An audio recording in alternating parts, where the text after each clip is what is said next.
விளிம்பு நிலை மக்களையும் கைப்பிடித்து மேல் தூக்கிவிடும் ஆட்சிதான் திமுக ஆட்சி என்று நிதியமைச்சர் தங்கம் தென்னரசு பேசியுள்ளார். விருதுநகர் மாவட்டம் ஓடை கிராமத்தில் பல ஆண்டுகளாக எவ்வித அடிப்படை வசதியுமின்றி தற்காலிகமாக வசித்து வந்த நரிக்குறவு இன மக்களை கண்டறிந்து அவர்கள் ஒரு நிரந்தர இடத்தில் தங்கியிருந்து தொழில் செய்யும் வகையில் மாவட்ட கனிம வள நிதி உள்ளிட்ட பல்வேறு நிதியிலிருந்து ரூபாய் 3,50,00,000 மதிப்பிலான 54 குடியிருப்புகள் கட்டி முடிக்கப்பட்டு அவர்களிடம் ஒப்படைக்கும் விழா மாவட்ட ஆட்சியர் ஜெயசீலன் தலைமையில் நடைபெற்றது. இவ்விழாவில் நிதியமைச்சர் தங்கம் தென்னரசு கலந்து கொண்டு வீடுகளை திறந்து வைத்து குத்துவிளக்கேற்றினார். நிகழ்ச்சிக்கு வந்திருந்த அமைச்சருக்கு முன்னதாக நரிக்குறவு இன மக்கள் பாசி அணிவித்து தங்களது மகிழ்ச்சியை வெளிப்படுத்தினர். நிகழ்ச்சியில் பேசிய அமைச்சர் தங்கம் தென்னரசு எவ்வித அடிப்படை வசதியும் இல்லாமல் நரிக்குறவு இன மக்கள் இருப்பதை அறிந்து அவர்களுக்கு இன்று 54 குடியிருப்புகள் கட்டி முடிக்கப்பட்டு ஒப்படைக்கப்பட்டுள்ளது என்றும் ஓட்டுக்காக உதவி செய்யும் வழக்கம் திராவிட மாடல் ஆட்சிக்கு கிடையாது என்றும் விளிம்பு நிலை மக்களையும் கைப்பிடித்து மேலே தூக்கிவிடும் ஆட்சிதான் திமுக ஆட்சி என்று தெரிவித்தார். யார் யாருக்கு போட்டிருக்கோம், திருநங்கைகளுக்கு போட்டிருக்கோம், முடியாமல் இருக்கக்கூடிய பிள்ளைகளுக்கு போட்டிருக்கோம். இவங்கெல்லாம் சமுதாயத்தில் ஓட்டுன்றது கிடையாது. ஆனால் இந்த சமுதாயத்தில் எல்லாரும் போகும்போது கீழே இருக்கவங்கள விட்டுட்டு போயிடக்கூடாது. அவங்க எல்லாரையும் ஒரு ஆட்சியானது கையை பிடிச்சி மேலே கூட்டுட்டு வர்றது தான் ஒரு சிறப்பான ஆட்சி. அந்த ஆட்சியை தான் நம்முடைய மாநிலம் கண்ணுக்கிறதில் இருக்கக்கூடிய அந்த எடுத்துக்காட்டு தான் இந்த வீடுகள். அந்த வீடு எப்படி அது எடுத்துக்காட்டா இருக்கோ அதே மாதிரி நீங்கள் வச்சிருக்கக்கூடிய பாசம், முதலமைச்சர் மீது நீங்கள் வச்சிருக்கக்கூடிய பாசம், உங்களுடைய அன்பு தலைவர் தளபதி மு.க. ஸ்டாலின் மீது நீங்கள் காட்டக்கூடிய பாசத்துக்கு அடையாளம் தான் இந்த பாசம்.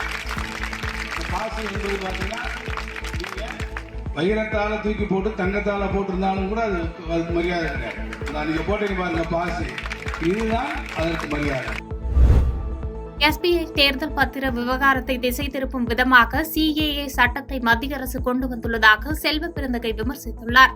சென்னை சத்தியமூர்த்தி பவனில் மாவட்ட காங்கிரஸ் ஊடக ஒருங்கிணைப்பாளர்கள் பங்கேற்ற பயிற்சி முகாமை தமிழ்நாடு காங்கிரஸ் கமிட்டி தலைவர் செல்வ பெருந்தகை தொடங்கி வைத்தார். இந்நிகழ்வில் தமிழ்நாடு காங்கிரஸ் கமிட்டியின் ஊடக பிரிவு தலைவர் ஆனந்த் சீனிவாசன் உள்ளிட்ட முக்கிய நிர்வாகிகள் பங்கேற்றனர். பின்னர் செய்தியாளர்களை சந்தித்த செல்வ பெருந்தகை 4 ஆண்டுகளாக சிஏஏ சட்டத்தை தள்ளி வைத்துவிட்டு தேர்தல் நேரத்தில் கொண்டு வருவதற்கான காரணம் ஏன் என கேள்வி எழுப்பினார்.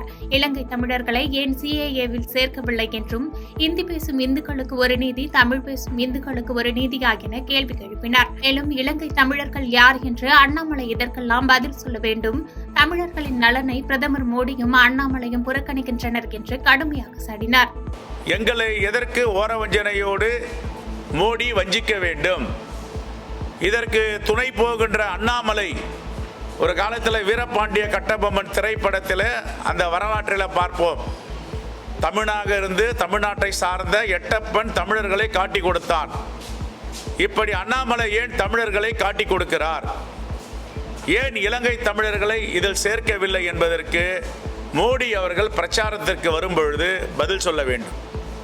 இரண்டாவது, இந்தியாவின் ஒரு பன்முக தன்மை, அந்த பன்முக தன்மையை இன்று சிதைத்திருக்கிறார் மோடி, பாஜக அரசு. இது எப்படி பாராளுமன்றத்தில் நிறைவேற்றப்பட்டது? தமிழ்நாட்டில் எல்லா கட்சிகளும் எதிர்த்தனர். குடியுரிமை குறித்து முடிவெடுக்கும் அதிகாரம் மத்திய அரசுக்கு மட்டுமே உண்டு என்று தமிழகத்தில் சிஏஏ அமல்படுத்தப்பட மாட்டாது என்ற முதலமைச்சரின் நிலைப்பாட்டை குறிப்பிட்டு மாநில பாஜக தலைவர் அண்ணாமலை விமர்சித்துள்ளார். சென்னையில் செய்தியாளர்களுக்கு பேட்டியளித்த அண்ணாமலை, சிஏஏ குடியுரிமையை கொடுக்குமே தவிர பறிக்காது.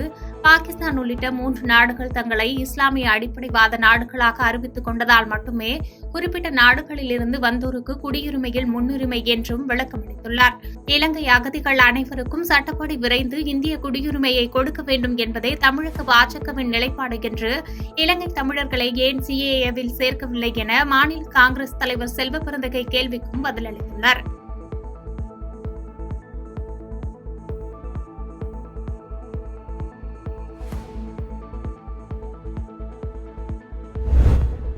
இரட்டை இலை சின்னத்தை தேர்தல் ஆணையமும் உச்சநீதிமன்றமும் தங்களுக்கு வழங்கியுள்ளது. சின்னம் தொடர்பாக எந்தவொரு பிரச்சனையும் இல்லை என்று எட்டயபுரத்தில் முன்னாள் அமைச்சர் கடம்பூர் ராஜு பேட்டியளித்துள்ளார்.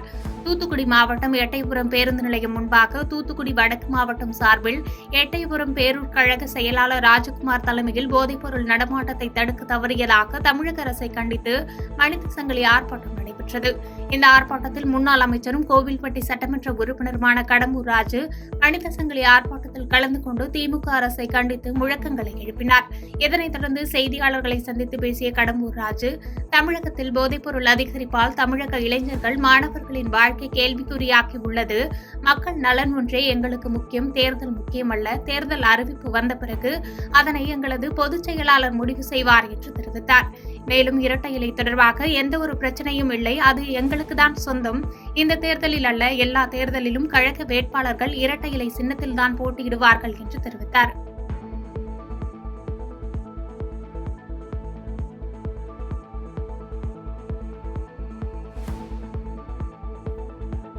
பாதகம் செய்பவரை கண்டால் நாம் பயங்கொள்ளலாகாது பாப்பா.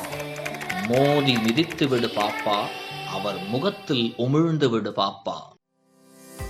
அண்மை செய்திகளை உடனுக்குடன் தெரிந்து கொள்ள இணைந்திருங்கள் இயம்நாடு தொலைக்காட்சியுடன்.